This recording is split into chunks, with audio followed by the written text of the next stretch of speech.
Yes, everyone, a very warm welcome back to the session. Right. So today we are going to see about the basic techniques that are Mitra, that are really very important for your final revision. Right. So we will see in detail about these things. Right. Yes, Akansha. Very good evening. Yes, Himani. Good. So this is little bit about me. I am Dr. Saranya. I have completed my PhD in biomaterials and I do have the 14 papers now. Right, it is updated as I said. Okay, so I do have 10 years of research and teaching experience. So with my experience, I'm guiding all the students to crack up your examination. So you can check out my publications in ResearchGate, and this is my ORCID ID. Get inspired. Right, so I work for Unacademy now and I'm helping all the young minds to crack up their net examination. So this is what I do here. I help you, I guide you to come up with a complete preparation. So these are the current courses. Currently I have launched up by November 11th, that is today. I have started a crash course for ICMR. So this is the schedule. So today we started with biostatistics. This is a very important paper because for this ICMR, majority of the questions do come from the biostatistics, right? So next we will do this part 2, lot of practice we will do on the biostatistics questions, and then we will do practice MCQ from the PYQs of ICMR, right? And in doubt clearance session we will see in detail about how this COVID diagnosis, right? So all this I'll be dealing on 11th, and then this day we will do it for molecular biology exclusive for this ICMR, and this is biochemistry, biophysics, right? And here also we will do the general science paper. Okay, so in this doubt clearance session, after the doubts we'll do with yes. So we will do the general science and then we will do the MCQ discussion, right? So likewise I have come up with another course for GATE. So this course is also launched. You can log in and you can register with this course. Here I will be doing it up for RDNA, biochemistry, molecular biology. This is for your GATE BT. Okay, so this ecology and animal behavior and developmental biology, this is for GATE Excel. Okay, for BT we are doing it up with plant biotech, animal biotech and analytical techniques and bioinformatics, right? We will also do with the PYQs of GATE Excel and BT, as well as we will practice the microbiology questions. So these are the currently upcoming questions. So this will be starting from December 1st. Okay, so this will be very apt for the upcoming GATE examination. Alright guys, so with all this we will now begin with our basic technique. Okay, right. So what about your density? Okay, so who is denser? Can you find out? Yes, it is going to be your DNA, RNA. Who is denser? Remember, your RNA is denser. Yes, very important point to be noted. How come? Yes, RNA is only highly dense when compared to your. Yes, Sophia. Yes, definitely. Yes, Himani, we will do that. Yes, Raghupati, Kajal, yes, Gayatri. Good, everyone. Right. Yes, RNA, it is going to be very dense as compared, followed by your chromosomal DNA. Yes, then comes your plasmid, right? After that, all your microsatellites, they will be seen here. Okay, so this is a very important information that you have to remember, right? When compared to your nuclear DNA and mitochondrial DNA, who is denser, you know? Yes, it is going to be your mitochondrial DNA. Yes, the mitochondrial DNA, it is pretty denser when compared to your nuclear DNA. Alright, so another important concept that you should know, it is regarding your gel analysis. Okay, so as far as you run up in the gel, who will be stuck on the top? It is going to be your which DNA? Linear DNA is going to be stuck at the top, right? The next band, it is going to be done by nicked DNA. Okay, right? So nicked is going to be your single stranded open circle, isn't it? So that is the nick. So nick is the second one. Who will come to the end in a gel? Yes, This is going to be your plasmid. Yes, plasmid is going to be at the end. Very good question. I was waiting for this. Yes, Masani. Why your RNA is denser than that of DNA? You have something called as the nucleophile. Yes. So you have your 2' OH group. This 2' OH group is present only in your RNA. In your DNA that becomes deoxy, no, so that is gone. Okay, so that is why only this fellow is denser when compared to your DNA. Yes, Masani, your doubt is done now. All right, good everyone. Fine. So the next important point that you should study is with reference to the restriction enzyme. Yes, many questions usually come up from this topic. Okay, so we will just take a sample question. Yes. So we will do a sample question and then we will do the details of it. Okay, so shall we do this question? Yes, everybody, you are ready? Shall we do this? Okay. So you decide to use the following plasmid to clone a gene A. Okay, so this is the gene A. So you want to clone this gene A, right? So this the total thing, okay? So not only this one, this total thing, it is going to be your gene A. All right. Yes.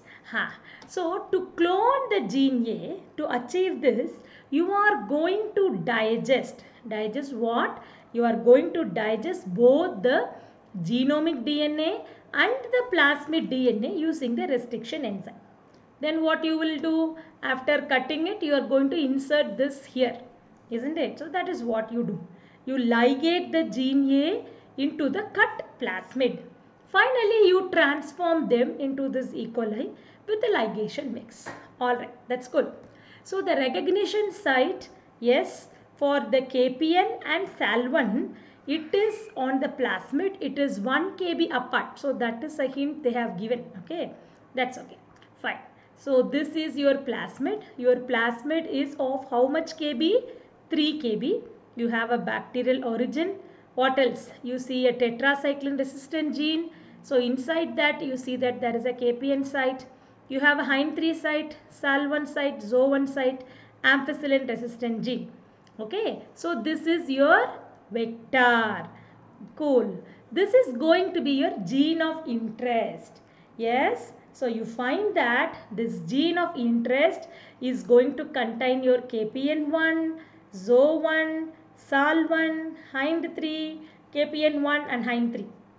Alright, fine. Now, which restriction enzyme, yes, will you use to digest the gene A for inserting them into the plasmid? Right? So, shall we give a try with this question? Yes, everybody, you are ready with your answers? You can just, give it up in this comment box. Right. Come on, I am waiting for your answer. Yes. So, which one will you use? Absolutely. So, that is the question here. Yes, everyone. So, shall we try one on one? Okay, good everyone. Come on. So, we'll just give a try with one on one. What will happen if I digest with Sol1? Yes, can you tell me? Sol1 is here. So nothing great happens. I'll just erase all the ink. Just a minute. Right. Okay. So if I use Sal1, I am cutting here. Right. So where is the Sal1 here? It will disturb my gene. Yes, Vinayak. Absolutely, you are correct. So if I use Sol1, my gene will be disturbed. So I cannot use the Sol1. Right. Same point with my HIND3 also. If I use HIND3, what will happen? It cannot be used. Why? The gene will be cut. Isn't it? So if the gene is cut, I cannot use this anymore. Okay. What about ZO1? ZO1 is here only, no? Yes. Why can't I use this? What is the problem with the ZO1? Yes. Here it is. Isn't it? So why I cannot use ZO1? Two reasons are there. Point number 1, in selection, right? So if at all I am using my KPN1, yes, so KPN1 is lying where? Within the tetracycline gene, isn't it? So if I use this KPN1, all my recombinant clones, exactly Gayatri, all my recombinant clone will become tetracycline sensitive. So I can easily select them, isn't it? Right. Point number 2. Always remember that you should cut both the ends with the same mark, same enzyme. Okay. For example, if you take this, if I use KPN1, here also is there, here also is there. So I can very happily insert them here. Right. So this is going to be the very correct choice of marker of restriction enzyme. Yes everyone, so this problem you understood?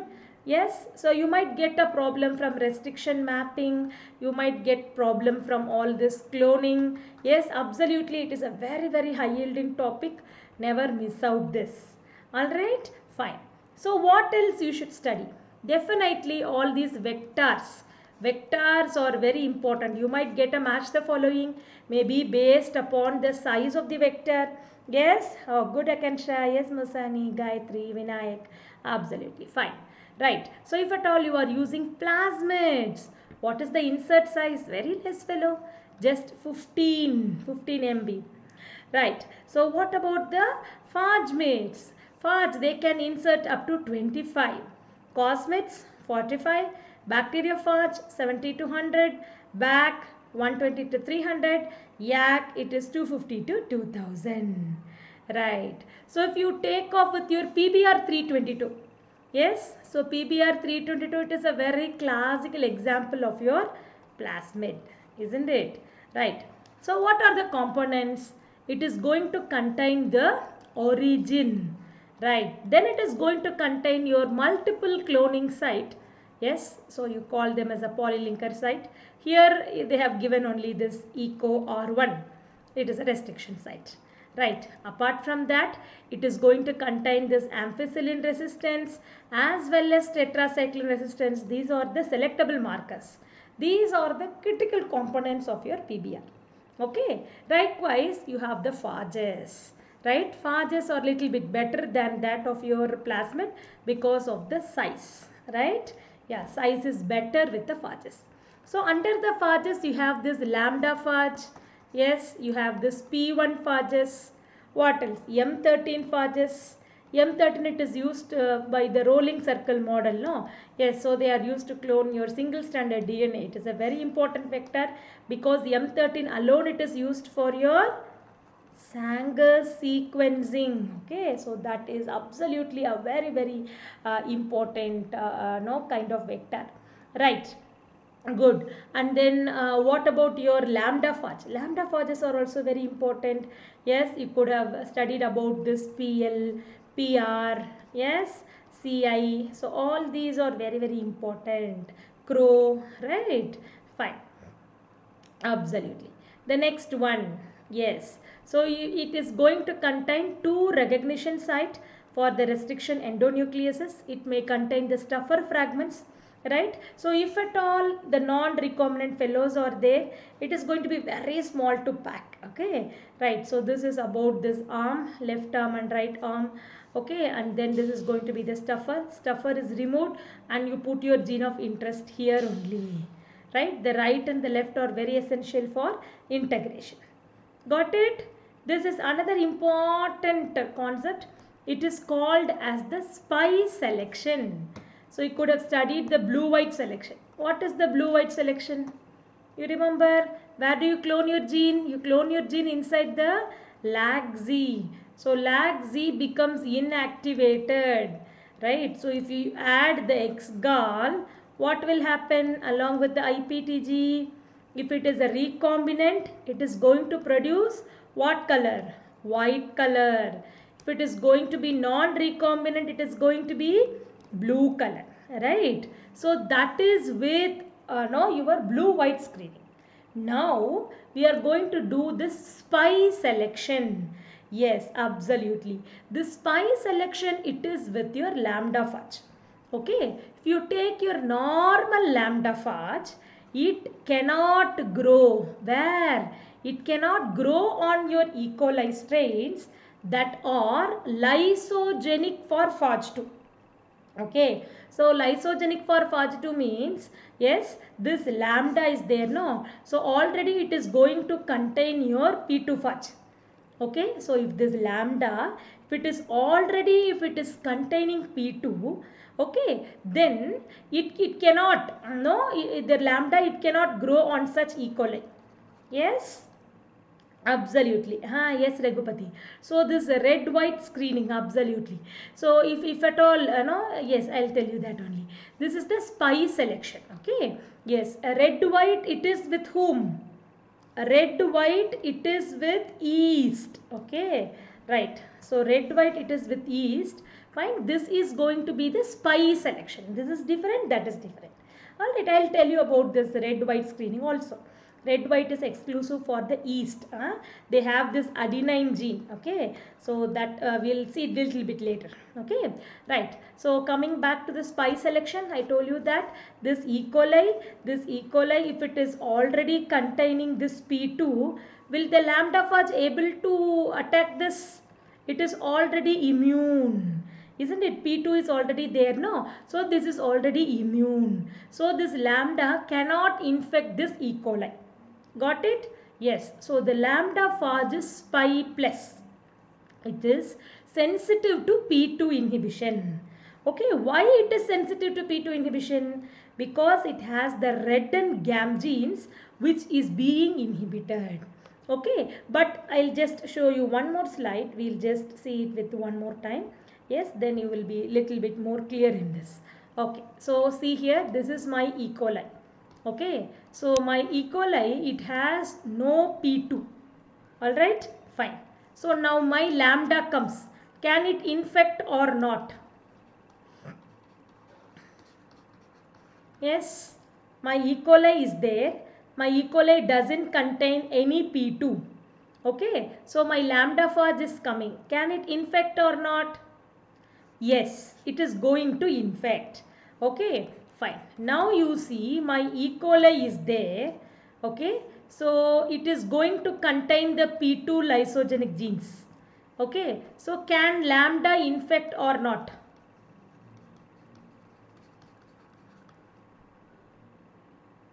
Yes, can my lambda infect or not now?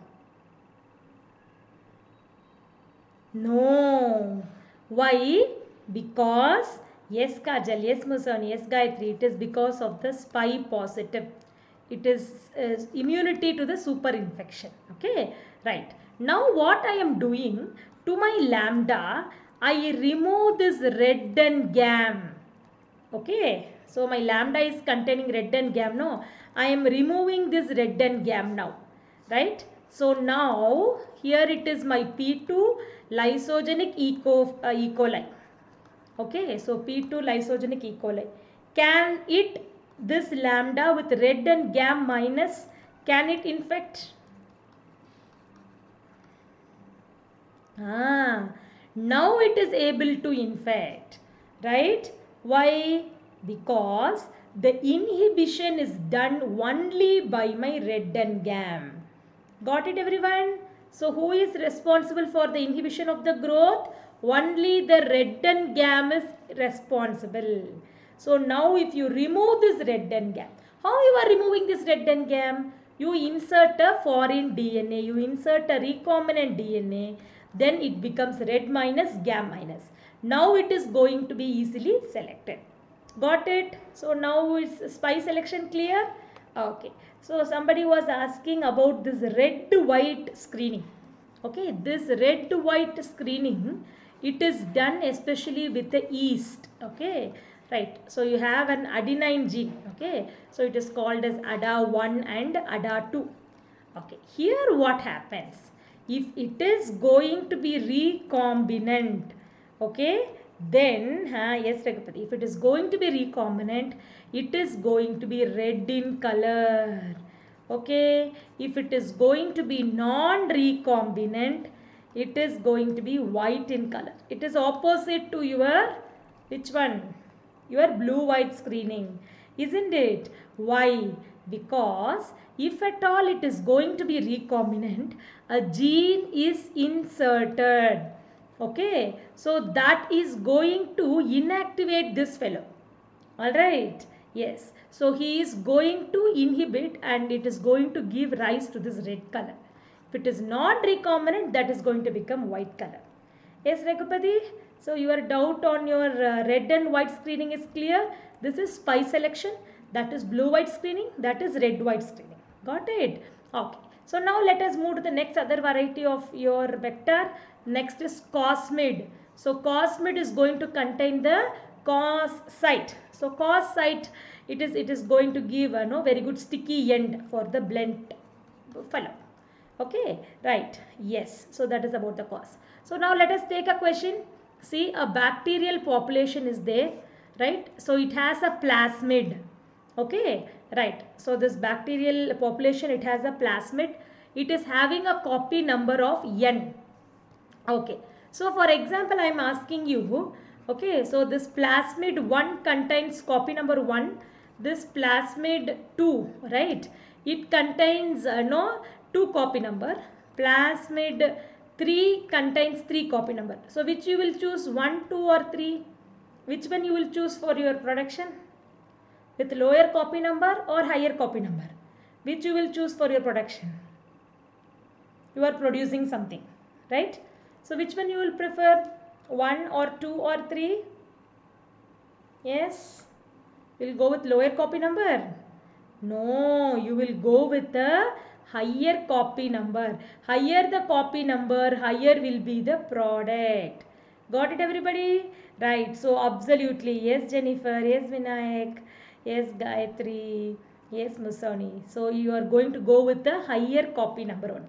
Alright, so now you see that a bacterial population has a plasmid with copy number n. Yes, Kajal. So next is, it was observed that on average 1 out of 2 per n minus 1 cell division, there was a spontaneous curing. Curing means it's a removal. Okay, so it was inferred that each cell division does not have the equal probability of plasmid curing. There is yes, Sophia. So there is going to be no evidence for any mechanism of the plasmid segregation into daughter cell. Plasmid distribution to the daughter cell is random. Each plasmid has the equal chance of being into either of the daughter cell. Which of the combination is going to be true? Yes, right. Which one is going to be correct? What is plasmid curing? See, this is your mother. Okay, right. So now it is going to contain 2 plasmid. Alright. So now it is dividing. Alright. So whenever it is dividing, okay, so is there any strict rule that it is going to receive exactly the same one? What is the kind of division that takes place in bacteria? So it is somewhat like your binary fission, isn't it? Right. So what about the plasmid? Will it have a equal or it will not have a equal probability? It is always having equal probability, isn't it? So definitely A is eliminated. If you eliminate A, almost 2 options are gone. Yes, everyone?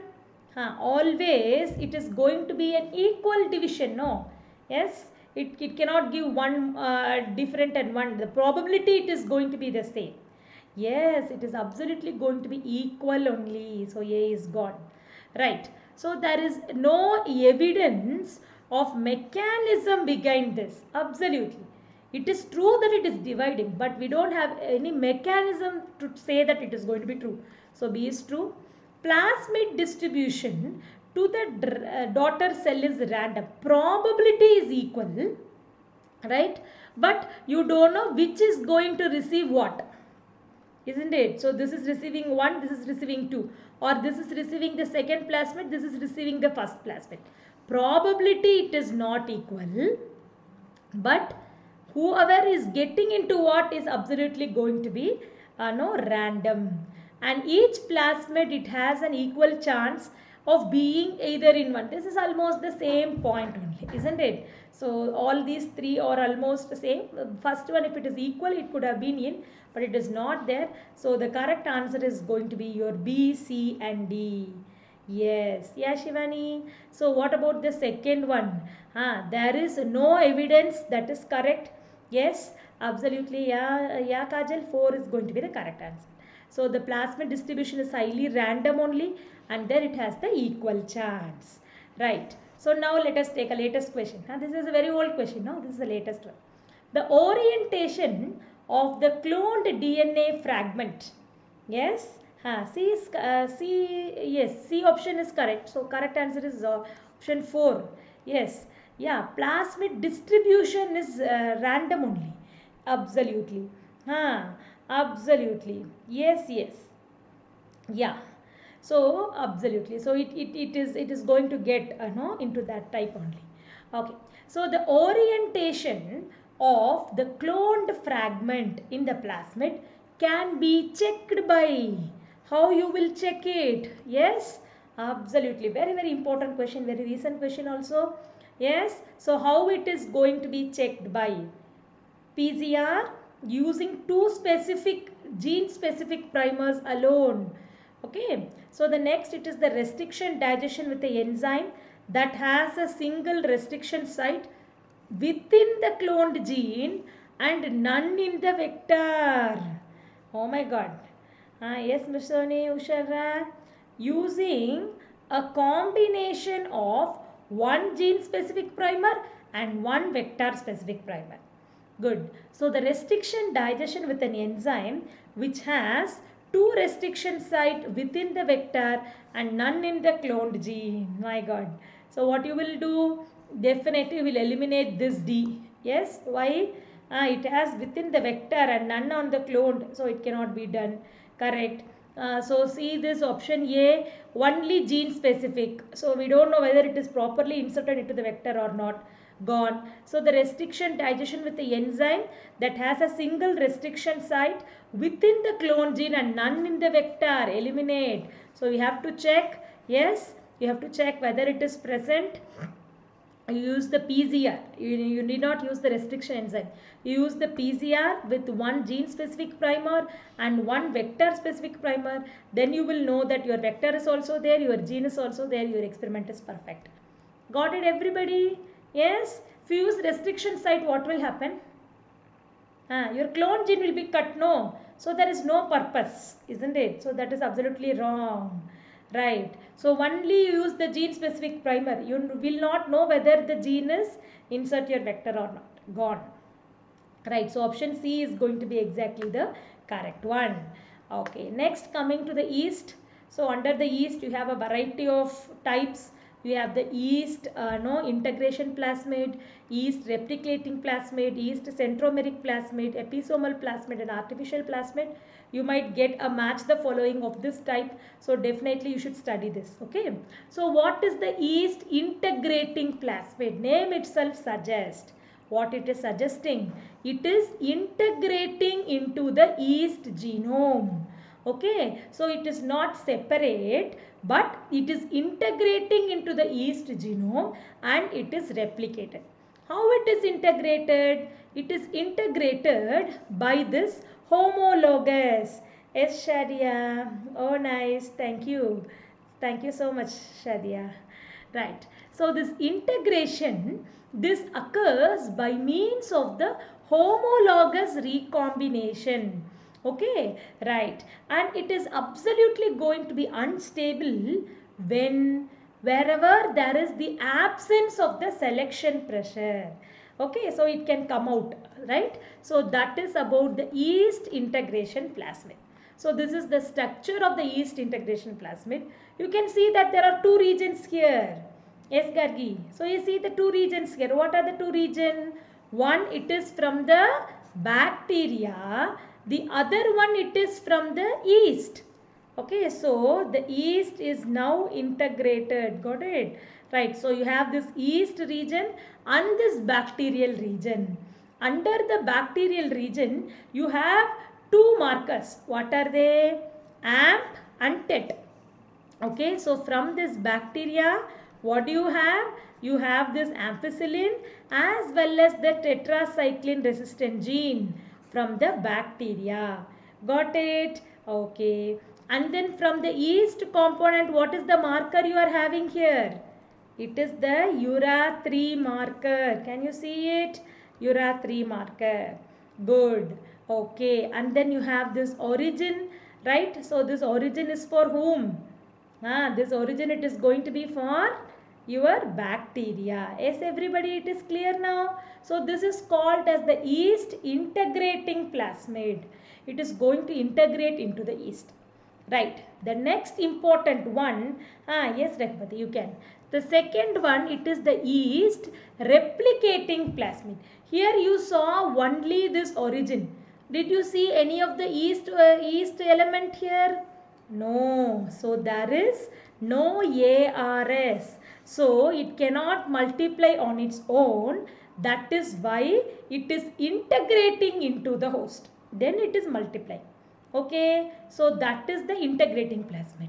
But if it is going to be the yeast replicating plasmid, what will happen? It is going to get replicated. Okay, so it is containing this ARS, autonomously replicating one. All the vectors, they have an antibiotic resistant gene. See, antibiotic resistant gene is one of the marker. Okay, so it is all that you use. You might use an antibiotic marker, you might use a laxi. Okay, so they are all the selectable markers.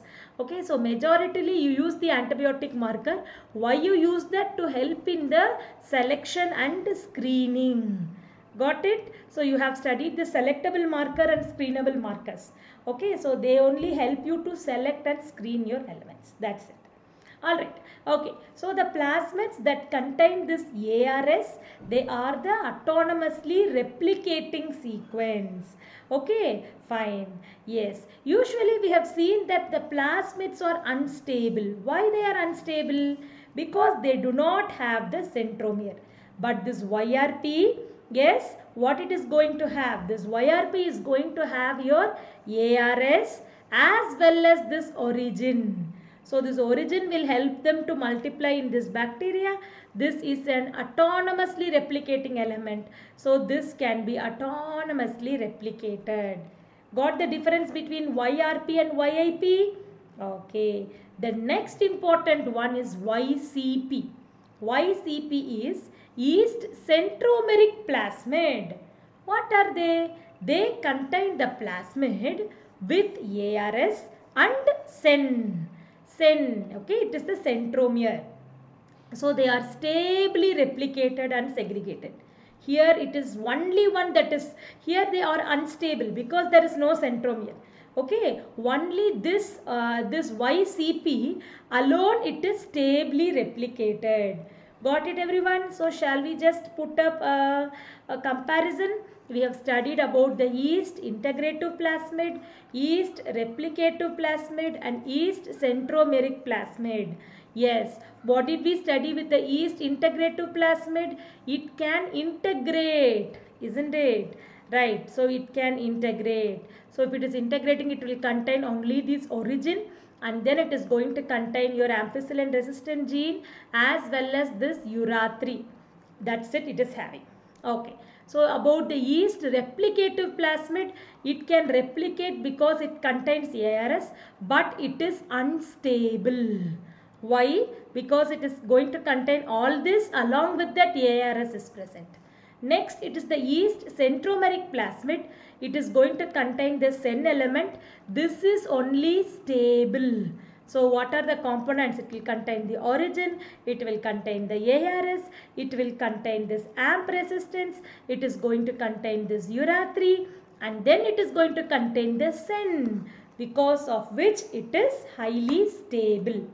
Yes, everybody? So are you all clear with this concept? It is very important because you might get a match the following from this. Yes, everybody? Got it? Okay, good everyone. Cheers. Right. Fine. So this is about the YCP. So this contains your URA, this contains your ARS, SEN, AMP, TET, origin. That's it. Got it? Right? Okay. The next important, good Gayatri, the next important component, it is the 2 micrometer, yes Musani, 2 micrometer plasmid.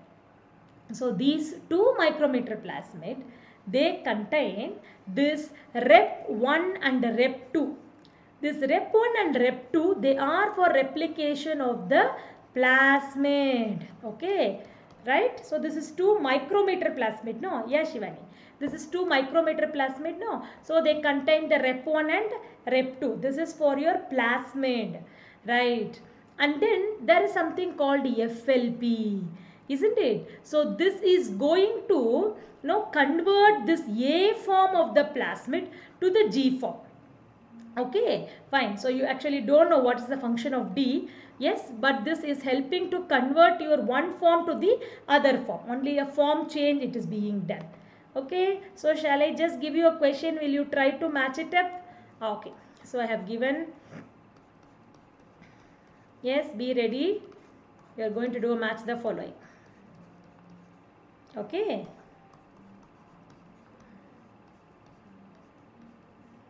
Right. Okay. I hope that the options are visible. You are going to match. Yes, Renuka. Good. Come on. Stable segregation. Okay. So it is used in the genomic library. All right. Yes. Yes, Shivani. Then it is going to be ARS alone. Okay. And then the plasmid with only selectable markers and OREC. Shall we try to mark it up? Yes? Okay. So what is going to be my YIP? Yes? YIP, it is going to be the yeast integrating plasmid. Shall we match it up? Yes, everybody, I am waiting for the answer. Yes. YIP, it is, yes, Shivani. YIP, it is going to be the integration, right? So, does it contain any type of replicating element? No. So, what could be the answer for your YIP? YIP is marked directly with your 4, isn't it? So it is a plasmid with the selectable markers and OREC. Yes, it cannot go off with the other one. Got it? Very good. Yes, Gayatri. Correct. So it is only with your selectable marker and OREC. What about the yeast replicating plasmid? Yes, it is going to replicate. Okay, but it is unstable, isn't it? Right. So yeast replicative plasmid is going to be whom? ARS alone.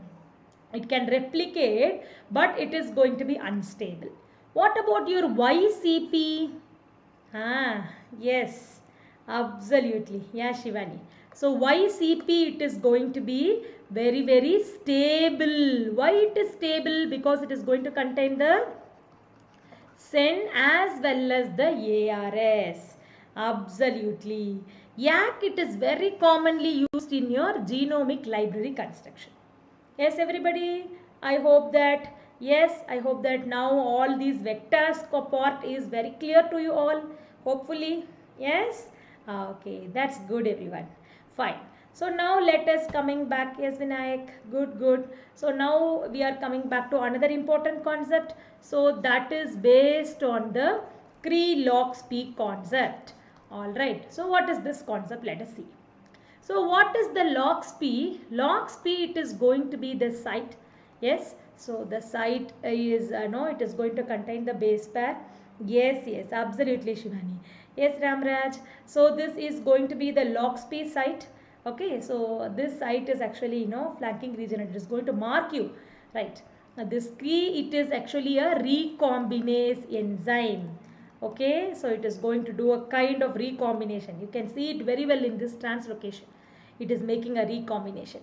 If at all the Loxp sites are facing each other, Okay, so the two logs P site are facing each other. So what will happen? The middle one, the gene is now getting, what is happening to this gene? It is getting inverted. Can you see it?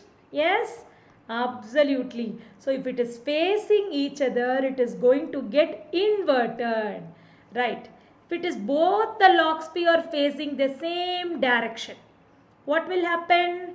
It is going to get cut, right? It is deleted. Absolutely. Hi Shreya. So the next one is the translocation. So you have two different sites. Okay. So from one it is jumping to the other. Got it? Yes? Right. So that is going to be the translocation. Yes everyone. So now this is clear to you. We'll take up a question. Okay. So in a transgenic mice, logs P site, it is introduced in the target gene A in the following manner. So it has a promoter, it has an exon 1. Now you have the two logs P site, right? So think of the direction. All right, good. So now the transgenic mice line, it was mated with another transgenic mice which is present, your Cre is present. This is the logs P. Now you have the Cre recombinase. Okay, right, it is expressed. So what will be the expression profile of gene A in this Cre logs P? The gene will not be expressed as the orientation will be inverted. This gene will not be expressed as it is going to get deleted. The gene will not be expressed as the exon 2, it is going to be inverted. The gene will be expressed in the B of the recombinant mice where the Cre is going to remove the two logs P site. What is going to happen? Yes, Sangam? Yes, Vinayak, absolutely. Your answer B is going to be correct. Why? Sorry, not C. It is going to be your B. Why B? Yes, it is because, yes, Shreya. It is because exactly my marker came the other way. Yes, if it is going to be in the same direction, the exon 2 it is going to get deleted. Yes? So if it is going to be in the opposite direction, what will happen? The gene will get inverted. Now it is in the same direction, so it is going to get deleted. Yes everybody, it is clear now, I hope. Hopefully this concept is very important. Yes, I hope that it is all clear. Right. The next important, most expected question, it is going to be on the sequencing. Right. So under the sequencing, you have the first generation sequencing. Yes, yes, Rajani. So this first generation sequencing, it includes all your Sanger's method, no, your basic methods, your Maxim and Gilbert method, all of them, they come under the first generation, right? Under the second generation, you have got all these, no, emulsion PCR, capillary sequencing, your pyro sequencer. Yes, so they're all coming under the second generation. The third generation is all very smart. SMRT, smart generation, Minion. So all these high-tech ends, it is coming under the third generation of sequencing. Yes, absolutely. Fine. So we will go with the basic method, that is the Sanger sequencing, very old method but still very important one, right? So here you require a single standard DNA template. Who is going to provide you with this? All your M13 Faj.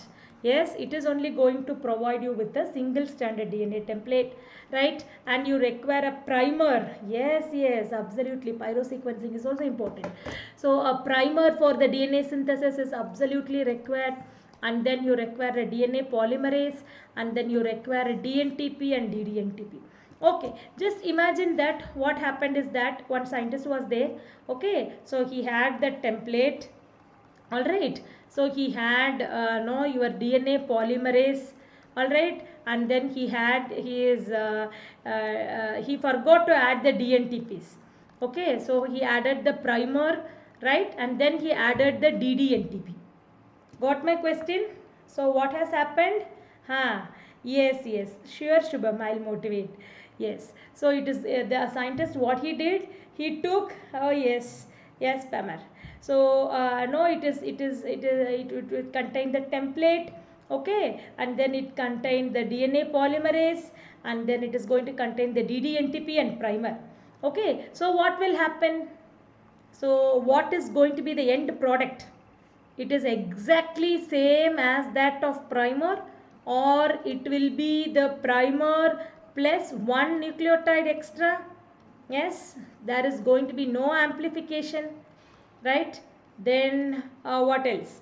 Yeah, there is going to be, you know, full length product, full length template is going to get no synthesized. So what will happen? Think and tell me. So in the Sanger's method, what the scientist did, the scientist, he took the template, he added the DNA polymerase, so he added the ddNTP, and then he added the primer. So there won't be any amplification? No. No, no, no. ddNTPs he added. DNTP only he forgot. That's it. The correct answer is going to be answer B. Why? Why answer B? Can you think? See here. If you take your ddNTP, will it contain the 5' phosphate or not? Think and tell me. If you take the ddNTP, will it contain the 5' phosphate or not? It is going to contain the 5' phosphate. Okay, so only pitfall with your ddNTP is it cannot add the next one. See here. Yes, here this ddNTP can be added, but it is not having what? It is not having your 3' OH. So it cannot extend it, but at least this thing it can add. Got it? Yes, yes, absolutely, yeah. So the correct answer is going to be your second one, primer. Along with that you add one nucleotide. That is going to be the correct answer. Got it, everybody in this class? Yes, I hope that now it is all clear to you. Okay, fine. So that is this answer. No, Shivani. If ddNTP is not added, then it is going to continue, isn't it? So there will be a full-length template synthesis, isn't it? Absolutely. Yes, yes. Absolutely correct. Yes, Vinayak. Yes, Bamar. Right. Absolutely correct. Yes, Shivani. Right. Good, Shreya. Right. Okay, guys. Come on. So this is about your DNA sequencing, right? So the basic difference between your DNTP and ddNTP is only the OH difference, isn't it? So that is the, yes, Shreya. Good. So that was the only difference. All right. Yes. Okay. So this is going to be a very random incorporation. So always you have to put that fellow more and this fellow less. So we visualize it by thing. And whenever you are reading this gel, how you will read? Yes, I have given a sequence. So how you will read? You will always read from the bottom to the top, isn't it? Why? Why I shouldn't read from the top to the bottom? Why always I read from the bottom to the top? Yes? What is the reason for it? What could be the reason why always it is done from the bottom to the top? Why always I put it as G, T? Yes, why I go in this direction? Why not in the opposite direction? There should be some reasons, right? This is because your longer fragments, they get entangled at the top. Okay, only the shorter ones will go down, right? So that is the reason your shortest fragments, small fragments are going down. No, so from the bottom you take this 5'. Got it? Yes. So that is the reason. Shorter fragments go down, longer fragments stay up. That is the reason you always read it, from the bottom to the top. Alright. So this is the June 2018 question. Let us have a look at this question. Yes, yes, absolutely. So which one of the following set of, okay, one more point here. I am just asking you, okay, fine. Yes, absolutely, Sophia. See here, this I see only one band, okay. So this is only G, or it is going to contain the total fragment.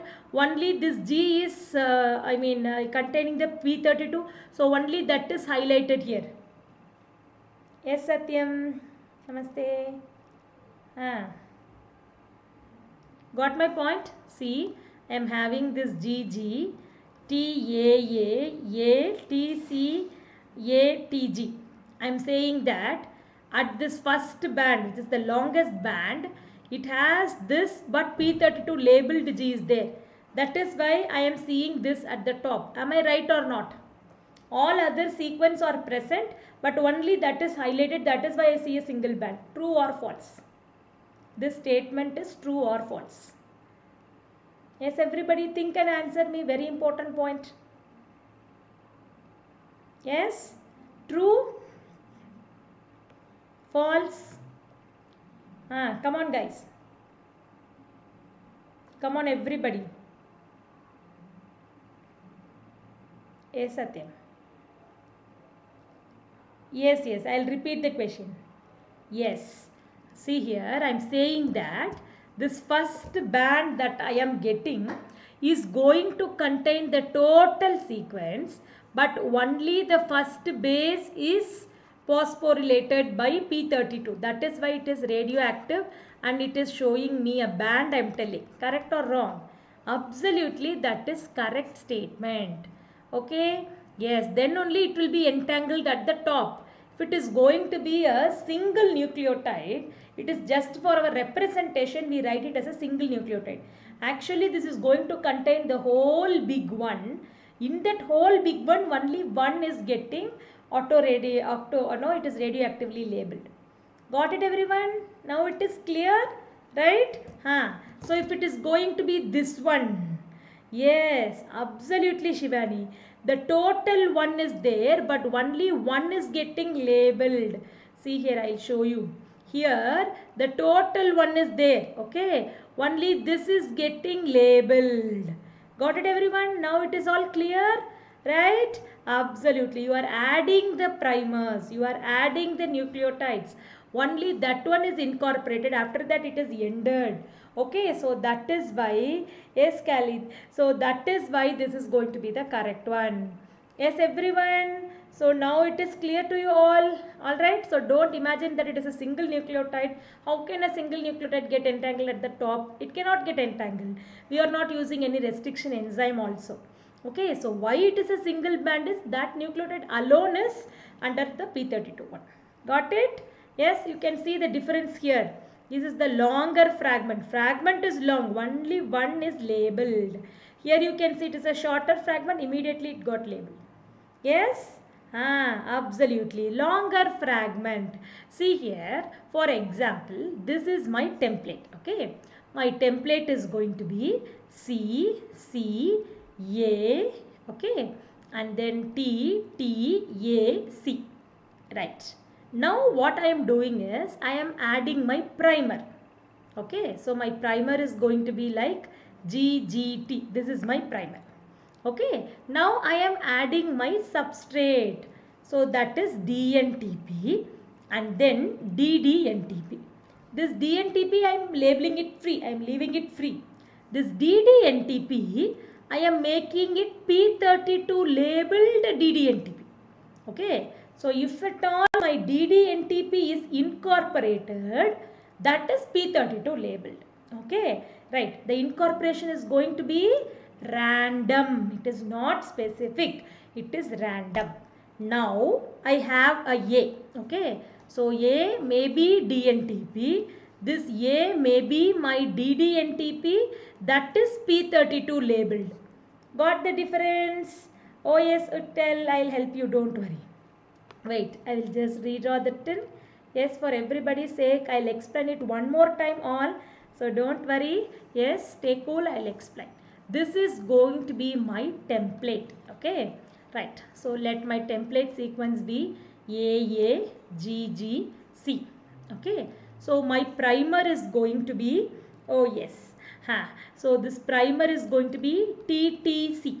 Okay. So this is my primer. Till this it is clear. Okay, so I am adding my DNA polymerase, right? And then you are going to add the DNTPs and then DDNTP. This DDNTP, I have this A, DDATP, S Satyam, and then DD, your NTP, CTP, okay, ATP, GTP, and then DD, CTP, DD, TTP. Okay, so this is all phosphorylatedly labeled, P32 labeled these are. Okay, right. Yeah, Shivani. This DNTP is not labeled. Got it? Only the DDNTP is going to be labeled. Now what happens? This is my primer. No, here after G, who is going to come? C can come. So you have two probability. One is your DCTP can come, or else your DDCTP can come. If at all the DDCTP is coming, it is radioactively labeled. Right? Yes. So this is what you get as a band there. Okay. Right. Fine. So one more probability. This is the short fragment. You keep it as a short fragment. Now you take the one more probability. So here your normal DNTP is added. Okay, this is the probability number 1, probability number 2. Here the normal DTP is added. Here only your phosphorylated fellow is added. So this becomes the largest fragment. Got it, everybody? Got the difference between what is the short fragment, what is the large fragment now? Yes, all. Any doubts, just let me know. I'll be happy to clarify you. Yes. So is it all clear to everybody in this class? Yes? Okay, that's cool, everyone. Absolutely. So this becomes the shortest fragment. So shortest fragment is going to go down, isn't it? Right. So this is going to be the shortest fragment. Next comes the longest fragment. Like this it is going to go. Yes, yes. Good, everyone. Yeah. So that is going to go as, yeah. So this is your template. No. So always your primer is going to be opposite to the template. So G means it is going to be C. C means it is G. Okay. So then, yeah, the next one it is going to be G. Absolutely. Correct. So it is going to be D, GTP. Absolutely. Right. So that is how it is getting added and added. So you get a range of fragment. While separating, all this goes down. So that is why you are reading from bottom to the top. Yes. So I hope that this is all clear. Good. So now let us take this. Yes, all. Right. So which one of the following set of essential components are required for the Sanger's method of the DNA sequencing? Yes, absolutely. So containing MgCl2 and tris.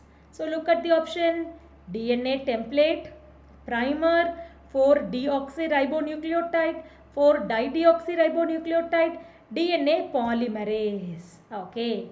Next one, DNA template, primer, 4 labeled DDNTPs, DNA polymerase and DNA ligase. Right. Next one, it is going to be the DNA template, right? And then the primer, and then your 4 labeled DDNTPs, polymerase and telomerase. Alright, then it is going to be the DNA template, DNTPs, your DDNTP, polymerase and ligase. Yes, Vinayak. Absolutely. So we used only the polymerase, isn't it? We don't want a ligase in our PCR. It is like your PCR only. You require a primer DNTP. Additionally, you are going to add your DDNTP. That's it. Yes, everybody. Yes, Raghupati. I hope that for everybody it is clear. Yes, all. Very happy class. Right? Okay, that's great, guys. So we will break up here. Right? So we will catch you up in another interesting session. So that is for the day. So all the very best for your preparation. So these are the upcoming courses. So don't miss out this if you aim for this ICMR as well. We have a crash course for you, and also for the GATE we do have a crash course for you, and for your CSIR net, yes, I'm having one more practice booster course. Right, so this practice booster course will commence by 16th of November. So it is a very short duration, just 5 days course it is. With that only we'll do all the mock test and this test. You can use my code SaranyaLive. Yes, you can use my code SaranyaLive so you will get a 10% off on the total fees, right? So for the upcoming preparations for your 2020 your postponed December examination, as well as for the June 21, it is high time to start up your preparation. So enroll at the earliest such that you can pick up with, and definitely you will be able to crack up the examination. Come on, let's crack it. Okay, all the very best, guys. I will catch you up in another interesting session. Bye bye. Take care till that, and do recommend your friends about this Unacademy as well as my referral code. Bye bye, guys. Take care. All the very best. Take care.